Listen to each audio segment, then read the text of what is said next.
E hoje eu trago mais um babado da era vitoriana, para vocês verem que certas coisas que acontecem hoje com celebridades já aconteciam com a realeza há muito, muito tempo atrás.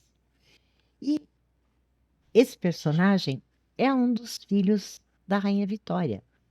Era o príncipe escândalo que acabou virando rei, amantes, culpa e a sombra da Vitória.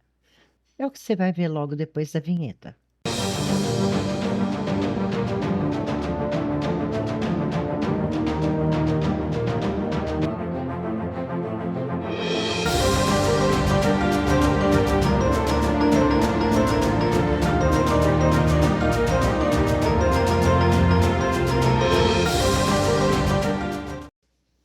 E antes de mais nada, um recadinho sobre as fontes deste vídeo. Este conteúdo, como todos os outros aqui do canal, exceto relatos de inscritos e os contos de terror e mistério, que são criação minha, ele foi produzido a partir de pesquisas em livros, artigos acadêmicos, documentos históricos, jornais de época e outras fontes sérias e verificáveis. Ou seja, as informações não vieram das fontes Águas de Lindóia, tampouco surgiram espontaneamente da minha cabeça quando eu perco o sono às 3 da madrugada. Sempre que possível, as principais referências estarão listadas na descrição do vídeo para quem quiser se aprofundar. E eu recomendo, esse é um caminho sem volta. Obrigada por assistir e por valorizar o conteúdo pesquisado. E vamos ao vídeo. Ele foi o herdeiro do maior império do planeta, mas para sua mãe, ele era apenas um erro ambulante, chamado de fraco, de irresponsável, de decepção. O jovem que frequentava atrizes e cassinos, mais tarde se tornaria o Eduardo VII, o rei que transformou a monarquia em espetáculo social. Mas antes da coroa vieram as amantes, e entre elas estavam até mulheres que moldariam o século XX, inclusive a mãe do primeiro-ministro Winston Churchill. Ele foi o filho que nunca foi o suficiente, porque já que ele era filho da nossa querida Vitorinha, sim, a Rainha Vitória, e seu marido, o príncipe Albert de Saxe-Coburgo-Gotha. Bertie cresceu sob o regime educacional severo. Ele queria, o príncipe Albert, pai dele, queria um príncipe moralmente irrepreensível. Vitória queria um filho que fosse a continuação perfeita do seu perfeito, amado e idolatrado marido, Albert. Mas Bert não era disciplinado, não era brilhante academicamente e era sociável, sensível, rebelde. Quando o pai dele, o príncipe Albert, faleceu em 1861, a Vitória culpou o filho pelo desgosto que teria precipitado a doença do marido. Foi uma sentença emocional. Durante décadas, ela o manteve afastado de decisões políticas e ela só foi demonstrar algum perdão quando ela já estava no leito de falecimento. Aí vem Alexandra e o Pacto do Silêncio. Em 1863, graças aos arranjos da Vitorinha, ele se casa com a princesa Alexandra da Dinamarca. Ela era graciosa, elegante, extremamente popular. Ela virou o primeiro fashion icon, porque todo mundo queria copiar o estilo dela, já que ela era realmente linda. E sim, ela foi traída inúmeras vezes, mas o casamento funcionava dentro do código aristocrático. Discrição, separação das esferas e jamais humilhação pública. Bertie nunca expôs oficialmente suas amantes em posição que diminuísse Alexandra. Era um sistema cruel? Sim, mas era o sistema da época. E convenhamos que Alexandra até que aceitava, porque às vezes o Bertie ele se tornava meio birrento, chato. Ele bebia, ele fumava, ele cheirava charuto, cigarro. Então ela pensava, vai lá, me deixa sossegada, tá? E o casamento realmente funcionou. As amantes, poder, escândalo e política. Bertie não apenas tinha amantes, ele orbitava mulheres brilhantes, influentes e perigosamente fascinantes. Supostamente, ele teve 55 amantes ao longo da sua vida, fora as ocasionais. Entre elas, Lily Langtry, atriz, Sarah Bernhardt, atriz, e Alice Keppel. Essa é interessante. Foi a amante de longa duração.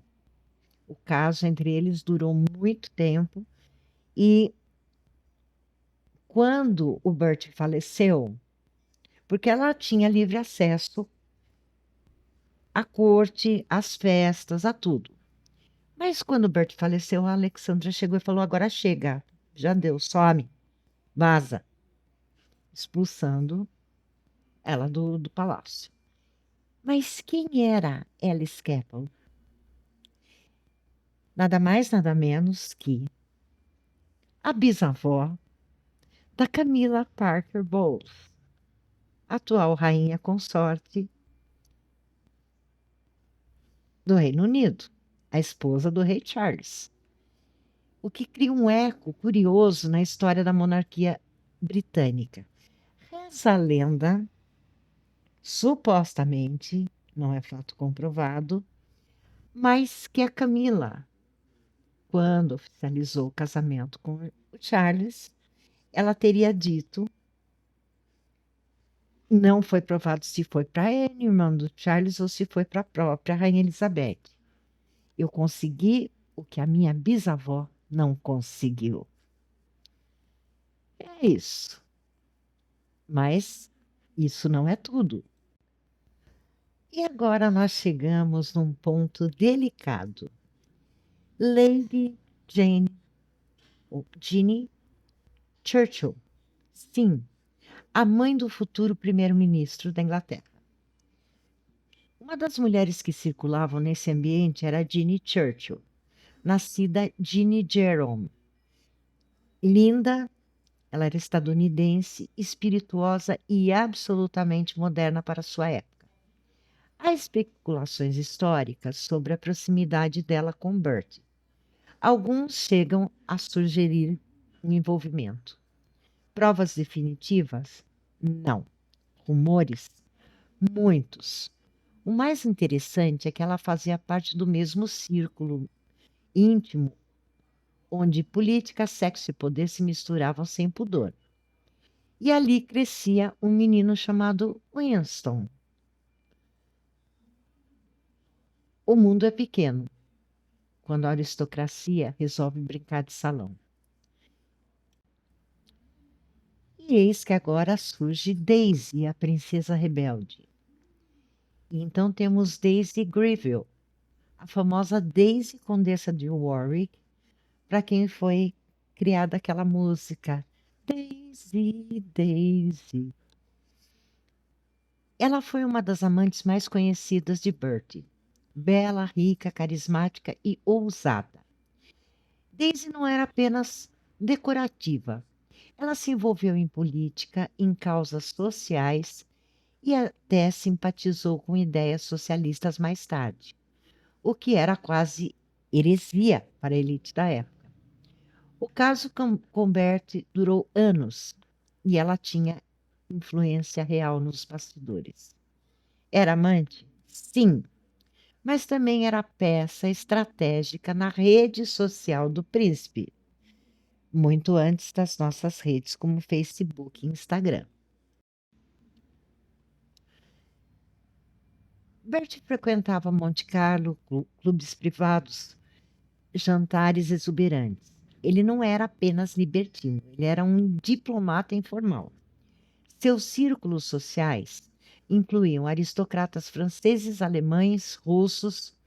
Ele criava pontes enquanto sua mãe criava muralhas, já que a nossa querida Vitorinha, depois que enviuvou, ela se fechou para o mundo.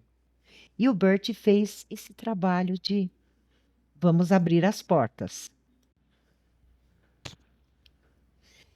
E eis que em 1901 a Vitorinha falece. Edward VII finalmente subiu ao trono depois de tantos anos de espera. E ele contrariou todas as expectativas. Era acessível, charmoso, hábil nas relações internacionais, foi peça importante na aproximação com a França, ajudando a pavimentar o caminho da Entente Cordiale. O fracasso da família virou um grande estadista. E na posse dele, ele ficou doente, uma apendicite. Na época, a cirurgia ainda era arriscada, mas ele falou: não, eu vou fazer essa cirurgia e vou subir ao trono, vai ter posse. Adiaram uns dias, mas ele subiu ao trono e aí começava a era eduardiana. Pois é, meus amigos, a história sempre foi cruel com Bert. Chamaram de frívolo, imoral e indigno. Mas talvez fosse apenas um homem criado sem afeto suficiente, já que a Vicky, a irmã mais velha, que era extremamente inteligente, era o xodozinho. E a mãe dizia que ela era imagem e semelhança de papai Albert. Ele buscou no mundo social o que não encontrou na infância. Entre amantes, cassinos, ele aprendeu algo que Vitória jamais dominou: as pessoas, porque ela mantinha distância sempre.